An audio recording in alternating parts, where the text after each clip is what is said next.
Here are the topics covered in the Civil Rights Revision video. This video will focus on the impact of salient political issues concerning civil rights and liberties, mainly looking at race in America. US politics has been affected by many civil rights issues, including abortion, race, immigration, religion, freedom of speech, gender, sexual orientation, privacy, disability, and the right to bear arms. Here we focus on the impact of race in US politics. Slavery was legal in the US until 1865, after a bloody civil war which tore the country apart. The 13th Amendment was then created to abolish slavery, and the rights of the former enslaved people and the people of colour expanded upon with the 14th and 15th Amendments, as well as the Civil Rights Act of 1875. However, this doesn't mean that all states responded to these laws. In the southern states, they responded by passing Jim Crow laws that ensured racial segregation continued. The Supreme Court ruled that the doctrine of separate but equal facilities for white people and for African Americans was legal in the case of Plessy v. Ferguson in 1896, although in practice the facilities for African Americans were often inferior. The US's history of endemic racism has meant that its modern politics are heavily influenced by race and civil rights. Before I demonstrate how race has affected US politics, I'm going to give you a quick background information into the civil rights movement itself.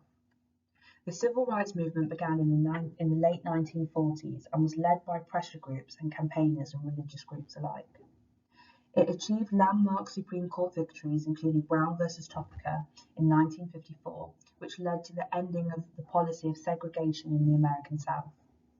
The murder and lynching of 14-year-old Emmett Till in 1955 by white men demonstrated the profound failings of the criminal justice system to convict those responsible for the killings or the lynchings. Some civil rights campaigners used direct action such as sit-ins and bus boycotts. These tactics exposed the brutality of the police towards campaigners. Martin Luther King led a non-violent campaign of civil disobedience, and King helped to develop the changing of public attitudes towards race and built popular support for the civil rights movement. His 1963 speech, I Have a Dream, articulated a vision of the world in which people would be judged not by the colour of their skin, but by the content of their character. King won the Nobel Peace Prize, but his assassination in 1968 was yet another example of the violence inflicted on African Americans, and particularly the civil rights movement. King's modelling of black leadership would ultimately lead to the 2008 election of the first black president, Barack Obama. The moral authority of the civil rights movement built on an effective coalition of support in government and in Congress. Congress passed the Civil Rights Acts of 1954, 1964, and 1968, as well as the Voting Act of 1965. The necessary three-quarters of the US states voted to ratify the 24th Amendment in 1964, which protected African Americans from discrimination in voting. Some southern states resisted desegregation, and African Americans continued to face widespread racism and structural inequalities. Affirmative action is the positive discrimination to favour racial minorities by employers or universities or federal or state governments. And in an attempt to reverse deep inequalities faced by African Americans, Democrats in the 1960s argued for the use of affirmative action. Affirmative action is a polarising issue in the US politics. Liberals generally consider it to be fair, as it takes into account the economic and social disadvantages faced by many people of colour. Most Democrats support this, including Obama and Biden. Conservatives argue that it is a form of reverse discrimination, because if African Americans are given enhanced opportunities simply because of their race, this simultaneously infringes the right of other groups not to be discriminated against on the basis of their race. Most Republicans are highly critical of affirmative action, including George W. Bush and President Trump. The Supreme Court has frequently been asked to define constitutional affirmative action. It has been divided on the issue, but in Fisher v. the University of Texas in 2016, it ruled that affirmative action was legal, provided that certain criteria was met. However, at the same time, Associate Justice Anthony Kennedy provided the crucial swing vote in the decision. Since the Supreme Court gained a conservative majority in 2018, opponents of affirmative action have been hopeful that the court will take a different approach. In 2020, Trump's administration filed an amicus brief with the federal court, arguing that Harvard University's use of race in admissions was unconstitutional.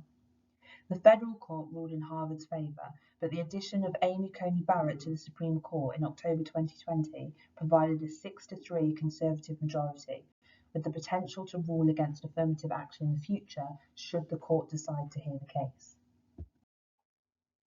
The Voting Rights Act of 1965 made it much easier for African Americans to vote by removing the restrictions on voting in place of most states in the American South.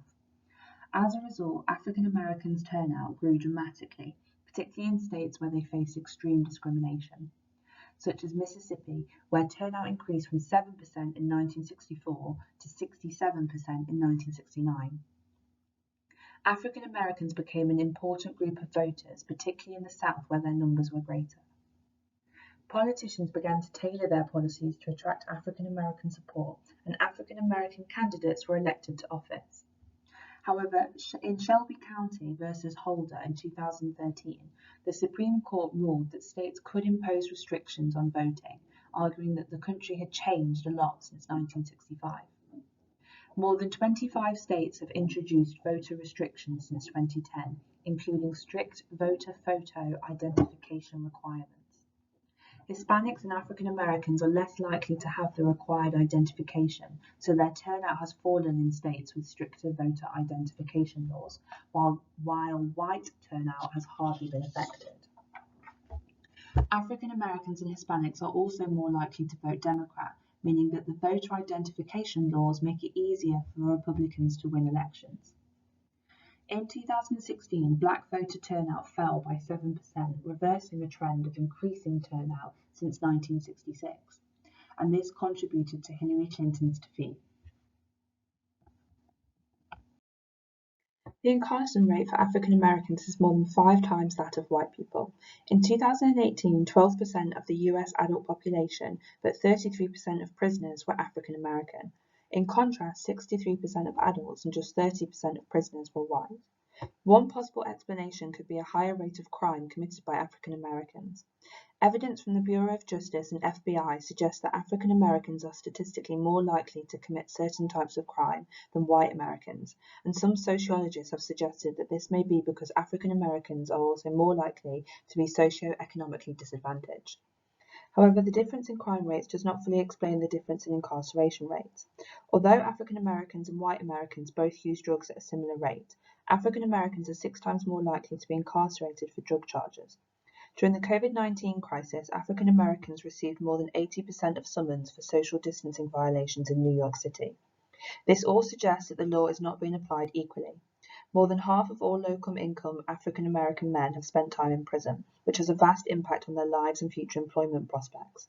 A black man born in 2001 has a 1 in 3 chance of spending time in prison over his lifetime, whereas a white man born in that same year has a 1 in 17 chance. This influential social movement began in 2013 after George Zimmerman was acquitted for shooting dead unarmed teenager Trayvon Martin. The hashtag Black Lives Matter started trending on Twitter. President Obama spoke movingly about Martin's death and expressed frustration at the racial bias within US society. Subsequent police shootings of unarmed African Americans resulted in street protests, some of which turned violent, including unrest in Ferguson, Missouri in 2014. Black Lives Matter has had a significant political impact by exposing the violence faced by African Americans across the USA and the difficulties that African Americans face in obtaining justice. Black Americans are 2.5 times more likely to be killed by the police than white Americans. Numerous smartphone videos have been posted online showing brutality towards unarmed African Americans by both the public and the police, often with lethal consequences. The fatal shooting by 2 white men of 25-year-old Ahmaud Arbery, an unarmed African-American jogger, sparked a national outcry in 2020. Several months later, a white police officer was filmed kneeling on George Floyd's neck for 9 minutes and 29 seconds during an arrest as Floyd pleaded for his life, repeating, "I can't breathe." Floyd's death led to one of the biggest protest movements in US history, with an estimated 23 million people attending demonstrations across the country, despite the COVID-19 pandemic. Some protests included rioting, looting, arson, and violence against the police. The authorities responded with curfews, tear gas, smoke grenades, and rubber bullets, while Trump threatened to send in the military, a response widely condemned as inflammatory. The protest did have an impact. The police officer, Derek Chauvin, was convicted of murder, and 3 other officers were charged with aiding and abetting him. Plans for police reform were outlined. Crowds toppled statues of figures connected to slavery and colonialism, and the use of the Confederate flag was banned in the US Navy. Black Lives Matter protests spread to other Western democracies, including the UK, France, Germany, Canada, and Australia. Far-right extremists and white supremacists were responsible for 2/3 of terrorist activity in the USA in 2020. This type of domestic terrorism has been increasing. 50 people were killed by the far right in 2018, and according to the Southern Poverty Law Center, the number of white nationalist groups in the USA increased by 50% in 2018 to 148. African American churches have been burnt down, and in 2015, 9 African Americans were killed in a shooting massacre at their church in Charleston, South Carolina. In 2018, the NAACP wrote to the House Committee on Homeland Security to highlight the danger posed to African Americans by domestic terrorism, and held an emergency teletown hall on the issue in 2019. Trump's association with some leading alt-right figures quickly led to fears that civil rights were at risk under his administration. His failure to clearly condemn the far right after a liberal protester was killed at a Unite the Right rally in Charlottesville in 2017 was widely criticized, as was his tweet when the shooting starts, during the 2020 Black Lives Matter protests. Far-right groups and individuals targeted numerous Black Lives Matter protests using weapons to attack demonstrators or driving vehicles into crowds.